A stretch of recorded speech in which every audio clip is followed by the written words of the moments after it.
So it's March already. I don't know where February went. I was meaning to do a January wrap-up, but obviously that didn't happen. So this video will be like a January and February wrap-up. February has been a tough month for me. I had loads and loads and loads of migraines. I'm struggling with those. So yeah, I didn't get to read as much as I wished for. I was going to do a Good Omens read-along. Well, guess what? I'm not even halfway in rereading Good Omens. I am reading it, so I will continue the read-along just, you know, just to keep it going. But however, I am doing reading for work, and that is kind of something I have to concentrate on. I do have to prioritize books that are work related. That is probably obvious when you have a job like I do. So yeah, sorry about that. If you are doing my read along, I hope you're not too disappointed that I'm not really getting into it at the moment. But yeah, as I said, I have had many migraines, or I have had some and they've been long. So today is the first day since Tuesday. I'm filming this on the 1st of March. It's a Sunday, and it's the first day since my previous... It's my first day without a migraine since Tuesday. Yeah, so I'm a little bit scatter-minded at the moment, as I usually am after a long migraine. So I'm kind of trying to recover from that, as well as being super tired from yesterday. I went to a yoga festival yesterday. I really love yoga. So I went to a yoga festival yesterday and I'm sore all over. But it was good. A whole day full of yoga stuff. But enough about that. Let's just get to it and go through whatever I read through January and February. So my first read of the year was this book on my e-reader. It's The Traitor's Tunnel by C.M. Spivey. I'm not really going to talk about it at the moment because I do have a review on it on my channel, so you can just go and have a look at it.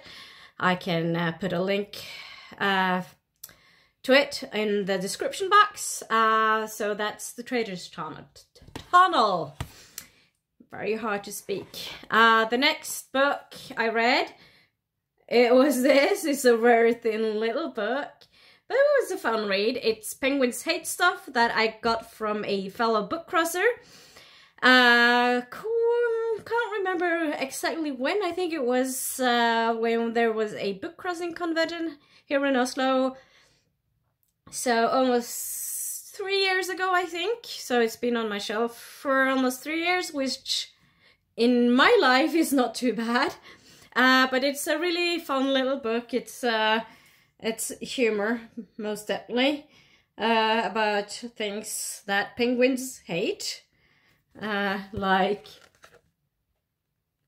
ski chases, among other things, and radiation-induced zombieism. So yeah, it was a fun read. And the next read was also a very easy read, though very beautiful. It's this, it's kind of big, if you can see it. It's Livet Illustrert, or Life Illustrated by Lisa Aisato. She is definitely one of my favorite illustrators. Just going to see if I can find something here to show you, because it's like, it's basically about life. Oh, this is probably one of my favorite illustrations in this book, if you can see it. Isn't it beautiful? I think it's really beautiful. And it's absolutely diverse. It has like older people, it has younger people, you have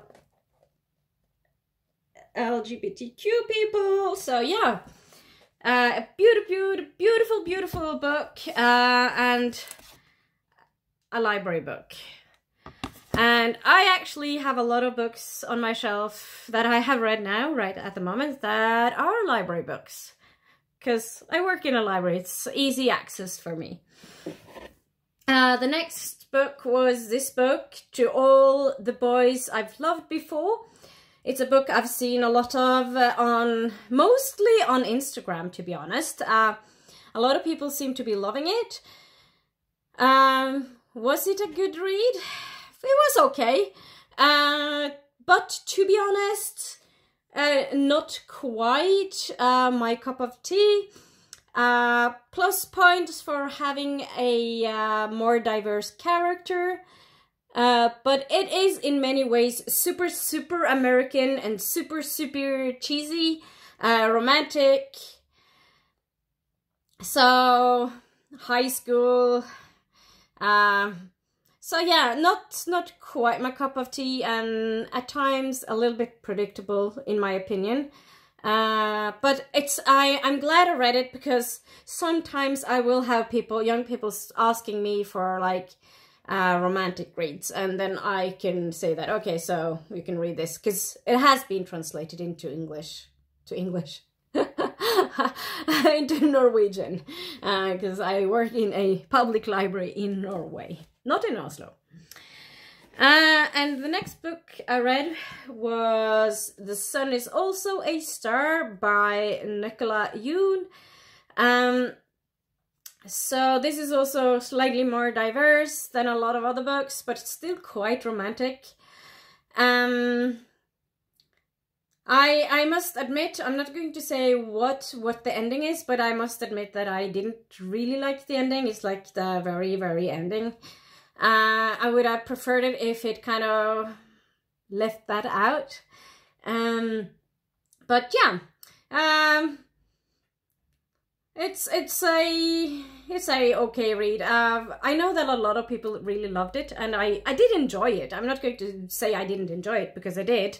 But it is like boy meeting girl, falling in love, blah blah blah. So even though the story has probably been told like many times before, it's a little bit different, because it's about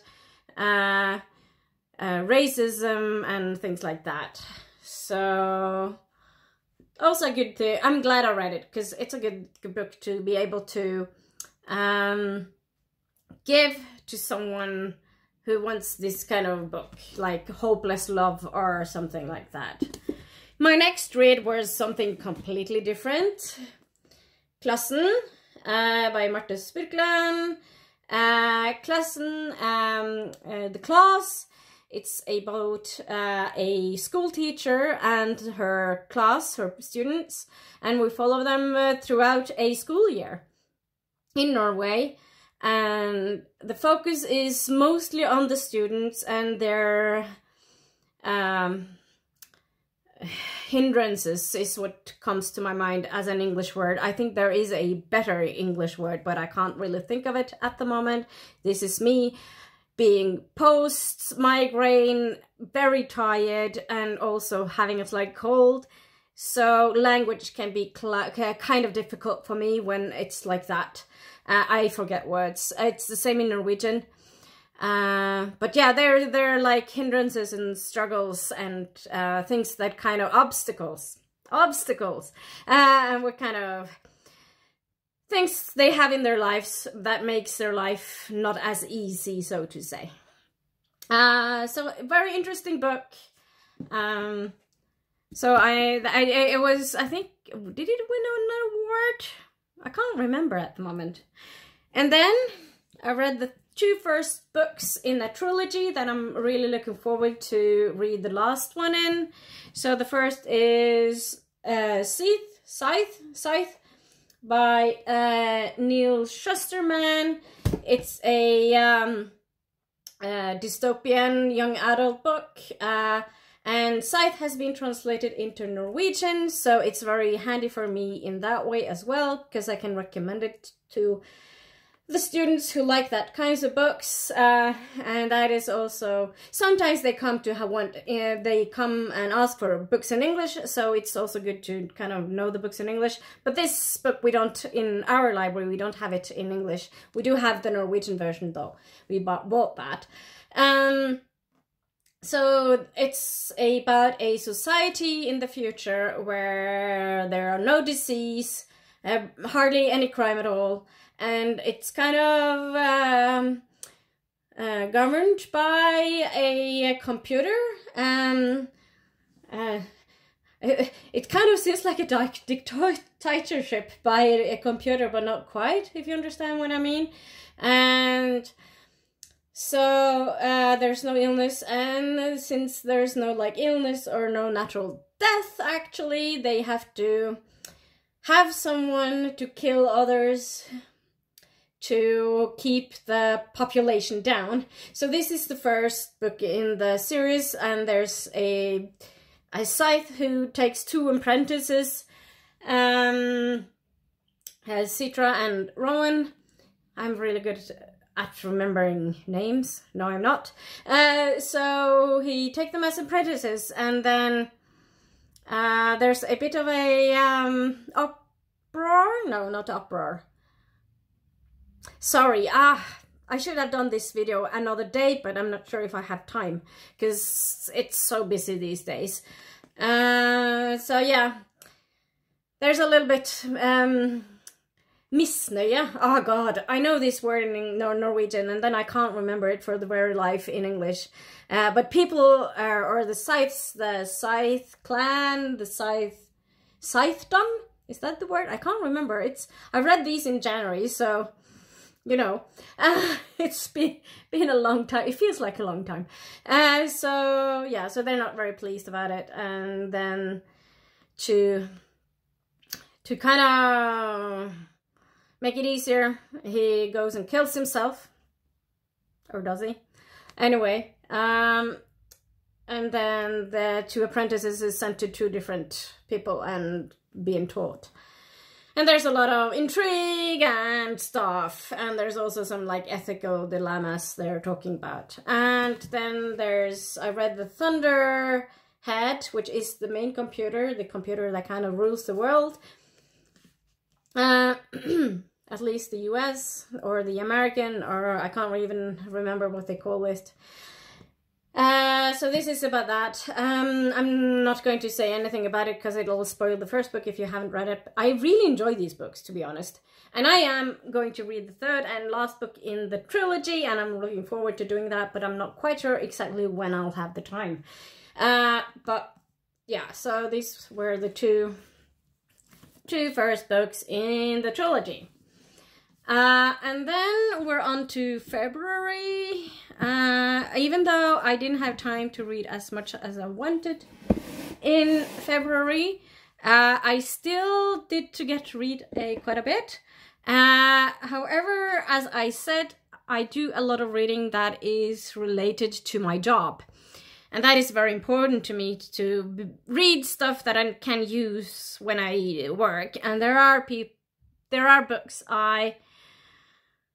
well, they would never be not relatable or to my job, but there are books that are more relatable to my job because we have them in the library, and I need to be able to push them on people or get people to read them. So it's a good thing for me to have read them. So the next one is Children of Blood and Bone, which is a fantasy book. Also a first book in a series. I didn't know that when I started reading it, so I am going to read the 2nd book, but I'm not quite sure when that will happen. My library doesn't have it yet. So yeah, and it's about a society where there are a magi, I think they're called magi, and they have been stripped for all their magic by the king. He doesn't want people to have any power or any magic because that makes him afraid of losing his power, basically. He lost his family to Maggies. Yeah. Sorry for my bad English at the moment. So yeah, he lost his family to these people, or to the Maggies. But however, the main character in this book is a Maggie, and they are trying to get magic back to the world. Because it turns out that this king is not very nice. He kills people. He killed the main character's mother, among other things. So yeah. So I like this for so many reasons. It's a fairly diverse book. Also, it was good to read a book by a African-American author. I think she's African-American. At least she's not white. And it was Black History Month, so in February, and this was my first read in February, so I thought it was like fitting. It wasn't exactly on purpose from my side, to be honest, but still, I'm glad I read it. It's also really a really good read, and I'm really looking forward to the next book. Even though I tend to like science fiction more than I do fantasy, yeah, it's a really good book. So my next read was a children's book, and this is most definitely work related. I am going to use this for work. So I read this for my first, it was like a first read through, and I have to do another read. I'm not quite sure if I have the time in March or April. I might actually wait until, well, I have to do it in April, I guess, because I will be working with it in May. 2 weeks in May that I work closely with this book. So yeah, so it's called Anton og andre uhell. So it's translated Anton and Other Accidents. It kind of starts with the father coming and kind of telling Anton, sorry, Anton that he was an accident. His mom's died, and that makes kind of Anton think that, oh, I need to straighten this up. And it leads to a lot of decisions from Anton's side and things he do that aren't great, to be honest. However, it's a hilarious, funny book. I am looking forward to working more closely with this, and do give it another read. Because it was just such a fun read. And then my next read was one also I've seen around on Instagram a lot. And it's My Sister the Serial Killer by Oyinkan Braitanwaite, I think, sorry. I know when people do like Norwegian authors and they kind of butcher the names, and I go like, oh my god, you really butchered that name. But then again, I can understand, because if it's in a language you have no relation to, it's really hard. So this was longlisted for the Booker Prize in 2019. Is it a crime book? Not sure, because you know the murderer from the start. It's pretty obvious, because you have the main character who's kind of cleaning up after her sister, who does kill her boyfriends. It's not a giveaway. This is like the very beginning of the book. It's in Nigeria, if I'm not remembering incorrectly. My memory at the moment is really crappy because of the migraines and all that stuff. It's amazing what migraines do to your brain. But yeah, it was a lot easier to read this than I thought it would be. It's like it was not long. It was like super short. As you can see from the thickness of the book, it's not thick in the first place, and it's like this inside, and chapters and stuff. So yeah. But it was a fun read, and would I recommend it? Absolutely. If you want to do something different, go read it. So yeah, so that was another book that I read. And then I read this book, Nærmere høst by Marianne Kaurin. As you can see, it's not full of little notes. That is because I have started reading it for the second time, and this is also a work-related book, so I'm currently really reading it closely, and it's something I have to do to be able to do my job. However, this has actually been translated into English. It's called Almost Autumn. It's a very beautifully written book, and one thing I really love, it's that it's kind of set in not my immediate neighborhood, but like in the part of Oslo where I live. That's where it's set. And it's really beautifully written, and it's so interesting, and it's set in the Second World War. And you have Ilse, who falls in love with Herman, but she's a Jew. He's a very blonde Norwegian, and it's the Second World War, and it's about the deporting, is that what you say in English? Deporting of the Jews. So in that aspect, it's very interesting.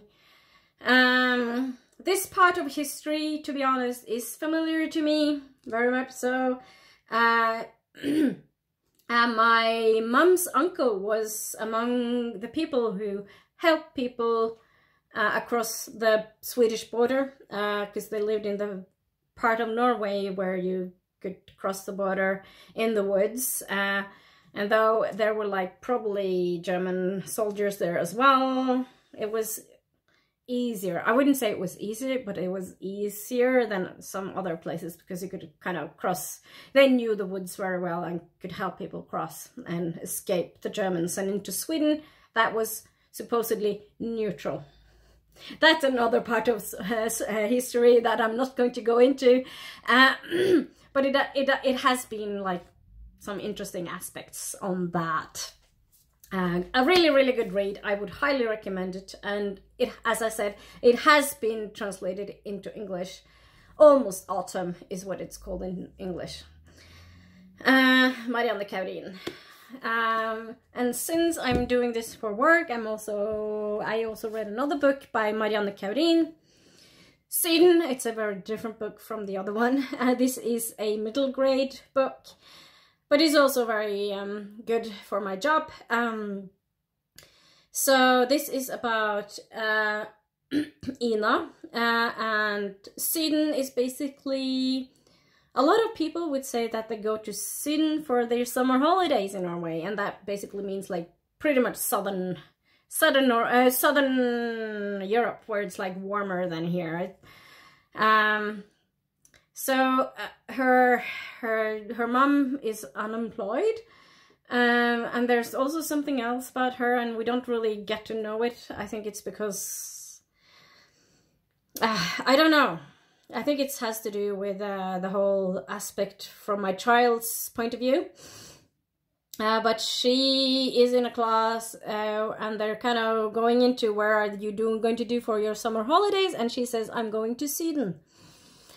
And of course she's not, she's going to stay at home. There's also another boy in the class, and he's going like, nah, he's a new boy, so it's his first day of school, and he says, no, I'm just, my dad's broke and we're not going anywhere, I'm going to stay at home the whole summer holiday. And she's surprised, how can he not care about what others think?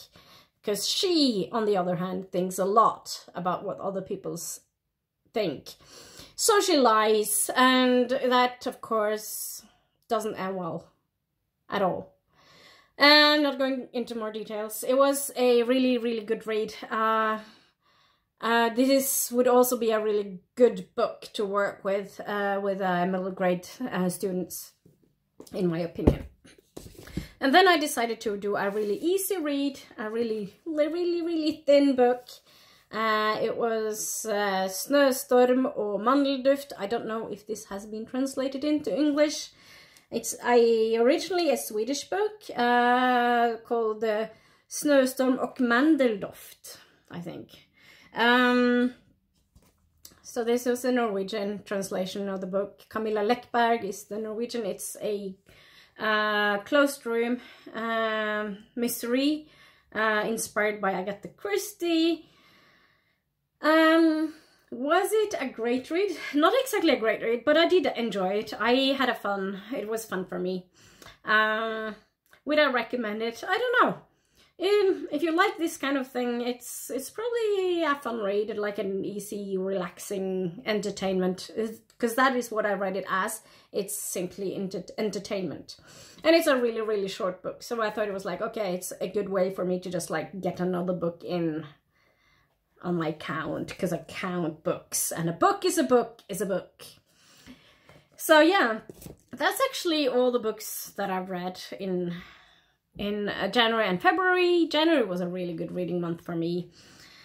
Of course, February has been very colored by the fact that I haven't been feeling great with my migraines and stuff. So that's another thing. Anyway, have you read any of any of these books? What did you think? That would be fun to know. And I'm really sorry about the read along that didn't really happen. But life is life, you know. Sometimes things do not go as planned, right? And I can't beat myself up over it, because migraines, they are just migraines, and they do put hinders into my life sometimes. Yeah. Anyway, so that's it for now, and I don't know when I will be making another video. I would have loved to make videos more often, but I simply do not have the time or energy to do it. Such is life. So, until next time, ha det bra!